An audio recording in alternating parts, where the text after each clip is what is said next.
Hello and welcome to the Joey Acker experiment. And it's an experiment because this basically, I am just having some fun, trying to see where this goes. And hopefully it will do okay. I'm not in it for anything other than just enjoyment and therapy. This is therapy for me because it allows me to just get things off my chest and things that I see daily and stuff that's in my past. And it allows me to not have to go see a therapist, which I think is just absolutely stupid. Your best therapist is your mind. I don't want to get into that. I'm going to have an episode on that. But that's the way I view therapy, is that you are your best therapist if you want to be. If you're not able to do it, then I get it. If you got to go see somebody, go see somebody. But I just believe that everybody is strong enough to be their own therapist. Now, today's podcast, let's get into the funness of it. Episode 6. Today, we're going to talk about some movie stuff, which is, to me, I think is fantastic because movies is really what America's about. I mean, it's really what America's about because movies are just, a staple. Now, not since COVID, okay? Once COVID, they struggled. We've got movie theaters that just basically took a dive and here in the Dallas-Fort Worth area, and I know where you live, it's taken a hit too. And I mean, it's trying to make a comeback, but we're going to get into it a little bit, in the third topic of, where I feel the movie theater, industry is. And you maybe can tell me what you feel the movie industry is at and where you think it's going to end up or where it's going to be. First topic is fun to me because I've got a lot of buddies and a lot of friends, and they like to try to be, they're not even split on it. You're either hardcore 1 or you're hardcore 2. And it's John Wick. If you've never seen the John Wick series, oh my God, get out there and get it. Stream it, get it on whatever platform it's on, man. I don't give a crap. I don't give a shit if it's HBO or Netflix or whoever the fuck's got it. Go get it, man. John Wick is the shit. And the other is Jason Bourne, okay? The Bourne Ultimatum or whatever it's called. And it's a good series, okay? I'm not knocking it, okay? And I've watched it, and it came out before John Wick. And I think, honestly, it's fantastic. I mean, it's really, really a good series.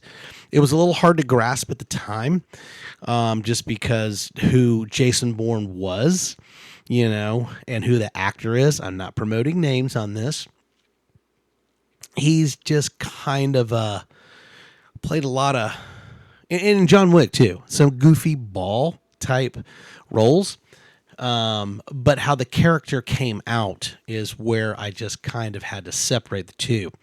And to me, the first topic is John Wick versus Jason Bourne.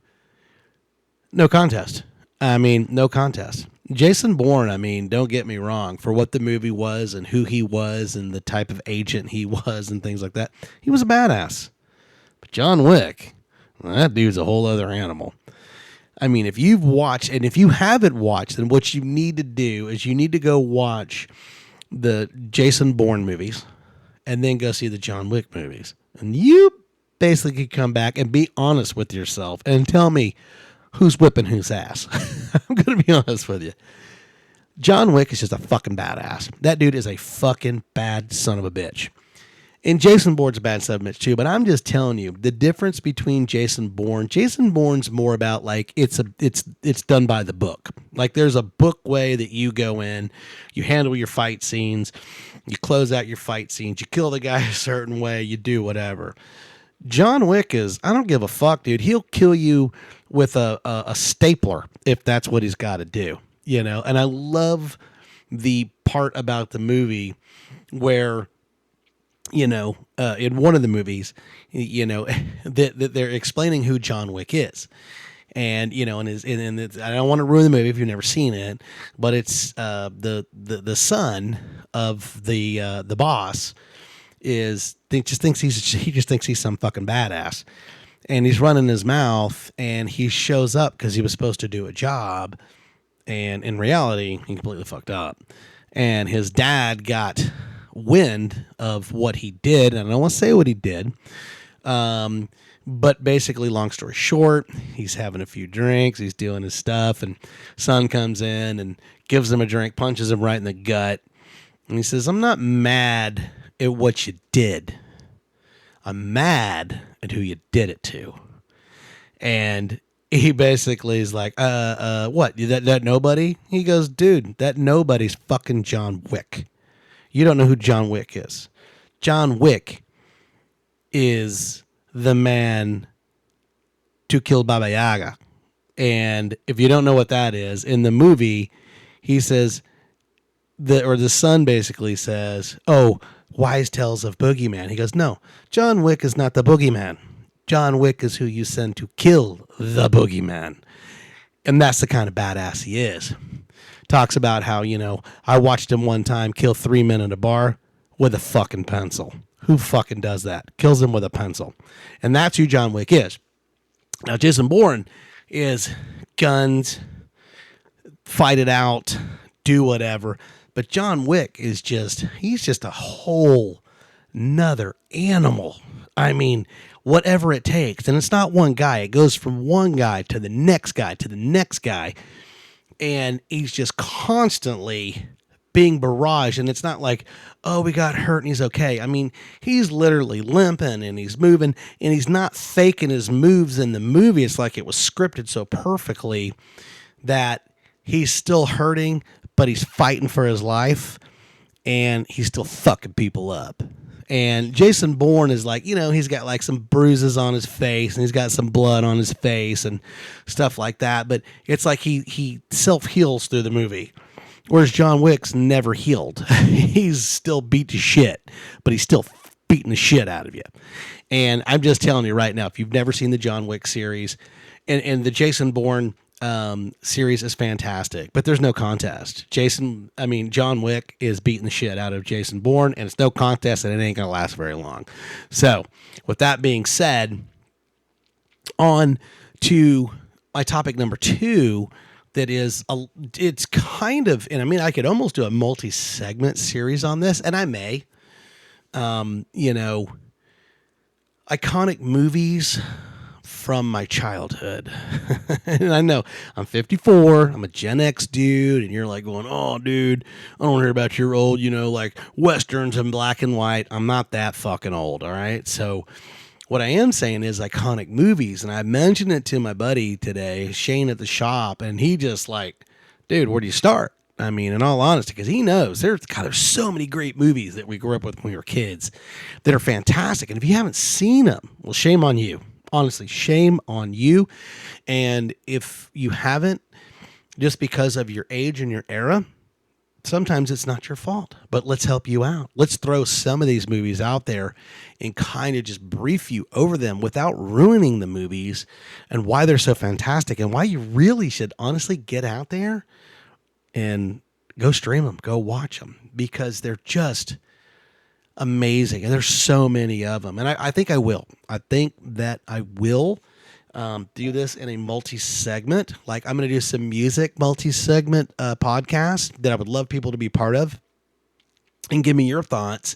If you're in my age realm, 40s, mid-50s, and put it out there so that, maybe we're going to get some of these younger guys that are in their mid-20s to late 30s that maybe don't know about it. And that goes from music to movies to, all sorts of genres.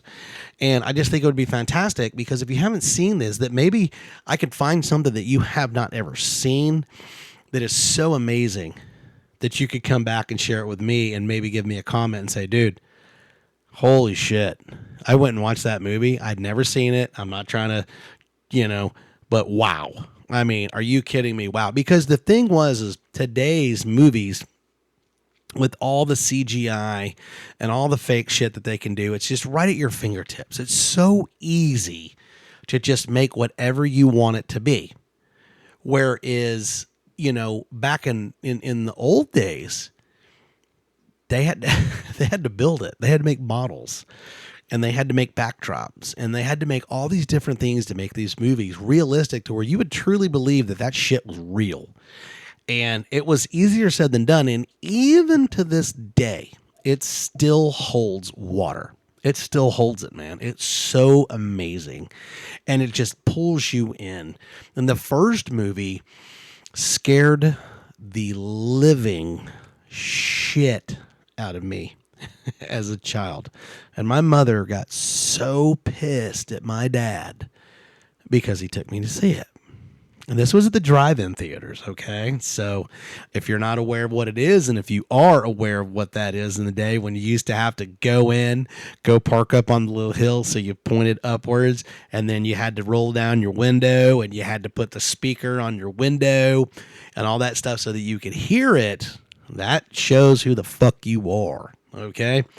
But the first one, I'll never forget it. It's one of my favorite movies of all time. My wife's like, Jesus Christ. He goes, is it really? It should get its own damn channel because it's always on and you love that damn movie. And it's like, holy shit. And I'm like, it's a great movie, babe. You just got to deal with that. You're just going to have to deal with it. It's Jaws. Boom, boom. Boom, boom. Boom, boom. Jaws. Dude, the 1970s, it took fun at the beach and turned it into a damn nightmare. It's so badass, so bad. Even to this day. Now there are parts of the movie, and I like I said, I'm not here to ruin the movie if you've never seen it. And everyone's like, oh, everybody's seen that movie. You'd be shocked. There's a lot of damn people that have not seen Jaws.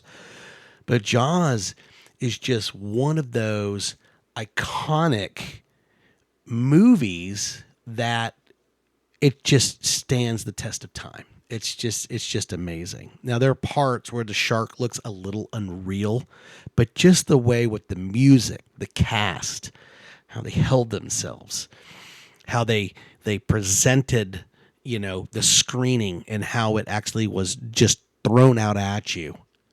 Just absolutely amazing. And I mean, it just, to this day, it still blows my mind and how amazing that Steven Spielberg was able, if you've never seen the behind the scenes of it, all the headaches and the misery and the failures and the problems and the hiccups and everything. But the way they pulled it off when it was all said and done, and it was just set up to be, they thought it could potentially be a major flop.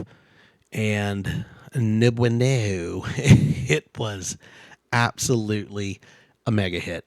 And I mean, it was just so fantastic. And it scared the living shit out of me as a kid. In the very beginning, the only part I'm going to give away is when the girl and the guy are running around and they're doing their deal. And she goes and dives in the water. She's swimming. And she's just, and you can see her little silhouette and her nice little body. And then it happens. And that's all I'm going to say. And then it happens. And it just, as a kid, I was only like about 6 years old. It just scared the living shit out of me. I mean, I had nightmares. I couldn't sleep. Freaked me the hell out. But from that point on, the stuff you see at Shark Week, that's on the Discovery Channel and all that stuff. This is before, that was basically that got me into sharks. And when I was in school from mid to high school, I wrote papers on sharks. I did research on sharks, and I'm shocked I didn't go into marine biology. But sharks just fascinate me. They're so amazing. They're not out there to go hunt you down and eat you and all that stuff. But boy, I tell you what, in the 70s, you sure as hell thought it was. Next one. The Cannonball Run. If you've never seen The Cannonball Run, you just need to go look at the cast that's in that movie. Holy shit. Absolutely some of the most quintessential, amazing, best actors ever. And I mean ever, from actors to athletes to to, I mean, shit, it's everywhere, man. I mean, it's everywhere. You just go look at the cast. It'll blow your ass away at how amazing and how crazy it was back in the 80s that you could get people of that caliber all together to make a badass movie. And if you've never seen the Cannonball Run, so cool. It's just it's just so freaking cool, man. It's basically a race that starts at one part of the country and ends up at another part of the country. And it's fastest person to get there wins. And I mean, it's got Burt Reynolds in it, man. Are you kidding me? Burt Reynolds is the man. It's got Dom DeLuise. It's got 007, man. Roger Moore in it. It's got Jaws in it. It's got Jackie Chan in it. I mean, the list goes on and on and on. I mean, there's so many people in there. And it was just one of the greatest movies in the 80s. I absolutely loved it. It was so fantastic. And it was just one of those movies that you're laughing and you're on the edge of your seat the whole time it's going on, and you got all the classic cars, man, from Porsches to the muscle cars to Lamborghinis to, I mean, shit, it's all in there, man. I mean, it's just, it's so badass and it's so cool. And we're gonna definitely have some iconic movie segments, we're going to have to, because there's just too many of them, and I don't want to get into them. I just want to kind of brief on them because I don't want to ruin it for people. But if you have seen that movie and you know what I'm talking about, while I'm talking about this, you're like, holy shit, you're not kidding. That movie was the shit. So if you've never seen Cannonball Run, man, please, you won't regret it. You have to be able to embrace what it was for the time and the generation of what it was. But the movie and the recording of how they did it,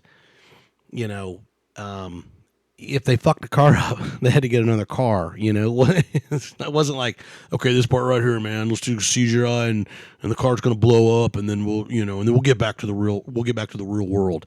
Now, back in those days, there was none of that. It was literally, if you fucked it up, it was fucked up. So you had to get a new one. But Cannonball Run, just the racing and the comedic and the comedy that was into it, and it's not so much that as it is the actors that are in there.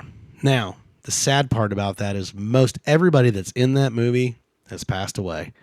And some of those guys are my childhood heroes, and kudos to them because they were just so fantastic. Same with Jaws, and the same with the next movie I'm going to talk about.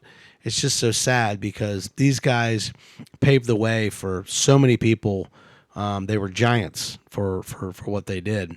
And, kudos to them. And thank you for giving us that amazingness. And the last one I'm going to talk about, and we're going to segue into the last portion of it, about movie theaters and at home. And this is how everything transitioned from, COVID. But the last movie is Hooper. if you've never seen Hooper, oh my God, shame on you. Just turn the lights off. There's no shame in it. Just turn the lights off and smack the shit out of your face and just say, shame on me, shame on me, shame on me. Hooper is another one of those movies. It's got Burt Reynolds in it. It's got, it's got so many people in it. I don't want to go, I'm not trying to do promotions or whatever, but Hooper is the backdrop story to it is it's an old Hollywood stuntman when they actually had stuntmen that were like really did crazy shit. And they're still stuntmen to this day, but nothing like them. And it portrays this Hollywood stuntman that's basically up in age, Burt Reynolds, and he's getting a little old, and there's this young gun that's coming in. It's like anything. The young guy comes in, and he's the next greatest thing. He's gonna take over. And it's just it's fantastic. I don't want to get too much into it. I just want you to understand on how amazing it actually is. because it's just so it's just one of those things, man. It's got some muscle cars, it's got action, it's got a little drama, it's got, all these things that really made up a classic old movie. You know, it's I don't know. You just really need to go see it because it's kind of one of those iconic movies that I can't get too deep into it because if I do too much, it just gives away way too much. But Hooper, like I said, it's a stuntman movie, and it's held back in the 80s, and but man, the action pack with it and the things that they do and the way that they held their the way that they shot the scenes and everything. I mean, like I said, there's no CGI. CGI doesn't exist back then. And the very end, when they do the jump, that's all I'm going to say. And if you know what I'm talking about, you know what I'm talking about with the rocket car. And that's all I'm going to get into because Hooper is one of those movies that it's just so fantastic. And I also want to do some episodes on TV shows and series that just we grew up with that they just don't make shit like that anymore. And just like these movies, they do not make movies like they used to. And there's good movies today. Don't get me wrong. I do agree. There are some really good movies, but it's so they got away from what really got them to where they're at. They've really moved everything. You don't know what's real and what's fake anymore. And it's kind of sad. It was kind of nice back in the day when you knew it's like, oh man, that car's fucked up and that thing went to the junkyard. I mean, there was no way that thing rolled off the lot and they just kept it going. Nope, it was not. That's just not how it was. That's not how they rolled back in the day. So, Jaws, Cannonball Run, and Hooper. If you haven't seen those, shame on you. And if you have, you know what? Sit back and tell me what you think about them because they were such fantastic movies. They'll never be replaced. Okay, now on to the last part of it. In the last segment of the podcast, movie theater or home. What's better? What's better? Now, I'll tell you what. If you were asking me that question maybe 10 years ago, and I have to say 10 years, I know that sounds crazy, maybe 10 years ago, have you fucking been to the movies these days? If you want to just go to the movies and get tickets, and maybe it's just here where I live, I don't know, maybe it's different where you live, but for me and my wife, and to take my family to the movies, me, my wife, my two boys, my mother, and his girlfriend, it's $100 damn, dude. It's over $100. And now the movie theaters actually have full service. So they have bars, sweet, shut up, and they have food. So now when you are basically at the theater, you've got your tickets, but now they want your credit card for all the things that you're going to buy. Unlimited popcorn, $16 million. I mean, it's what it feels like. I mean, literally, like popcorn is like $12 or $14. Now they cook you meals. They have full service bars where you can get buckets of beers. You can get full drinks, like a rum and Coke, or you could get a Jack and Coke, or you could get a Crown and Diet, or a Pina Colada, or whatever the fuck you want. You can get whatever the hell you want now. And it's really super cool, but holy shit, does it come at a cost? It literally comes at a cost. It's absolutely insane. And what it costs to go to the movies these days. Now, granted, I'm not going to lie. It's cool to have the big screen. The big screen is so badass. And the sound. But it comes at a cost. It ain't free. And for normal people that work and with the things that have changed since COVID and the Biden administration, you got people that love the Biden world and you got people that hate it. Well, I'm one of those people that hate it because guess what? I live in a world where I analyze everything, and I don't appreciate what the Democrats did. And they basically did a lot of shady shit. And this is not about that. But getting to that point at the movie theaters, everything has gradually gone up. And it's so inflated and it's so crazy. And to me, it's just too fucking expensive. I'll be honest with you. It's too expensive. It's not that I can't afford it. Of course I can afford it. It's not the point. I'm not going to pay it. That's my problem. So who does that hurt? That hurts everybody.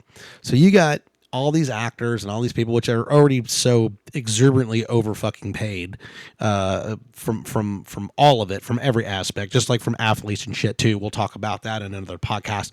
But it kills the industry, because the problem is your average Joe Blow has to either work and save their ass off to go to a movie.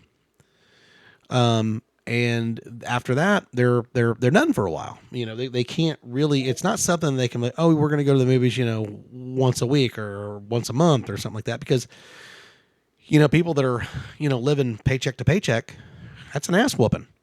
That's literally an ass whooping.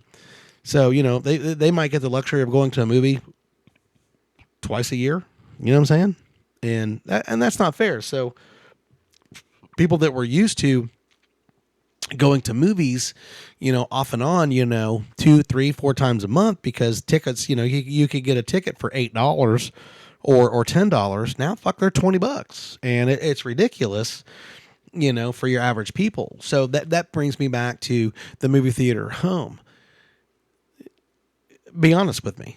I mean, really, be honest with me. Do you wait until it comes out and watch it on your TV? Because honestly, if you think about it, it's cheaper to go buy a big-ass 70-inch television if you're willing to discipline yourself and wait for the damn movie to come out and just fucking watch it at home. Because in all honesty, it doesn't matter.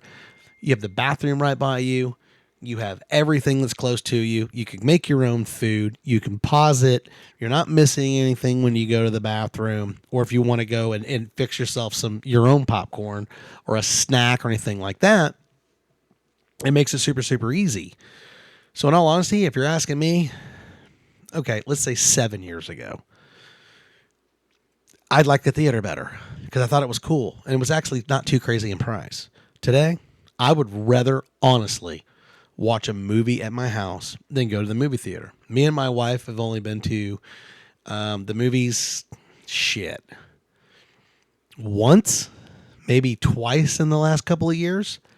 And I hate it because we used to be moviegoers. She's from California. They went to the movies all the damn time. But today, it's just absolutely insane and it's ass high.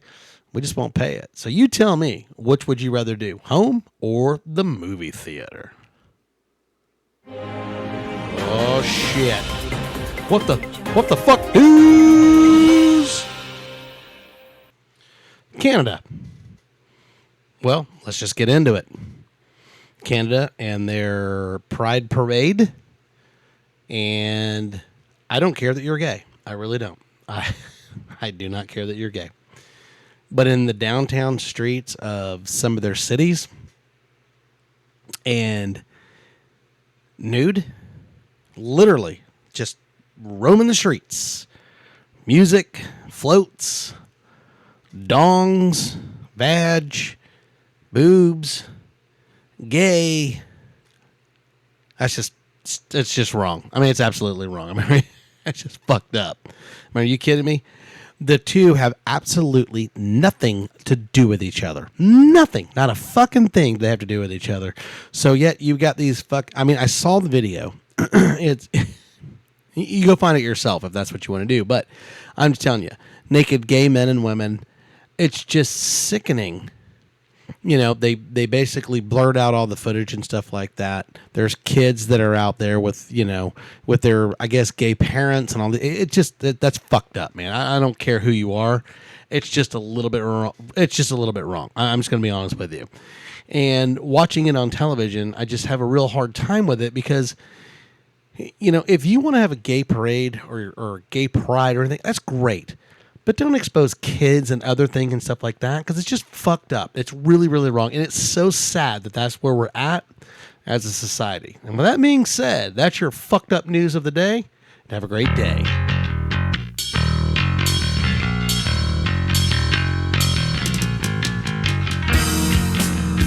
Welcome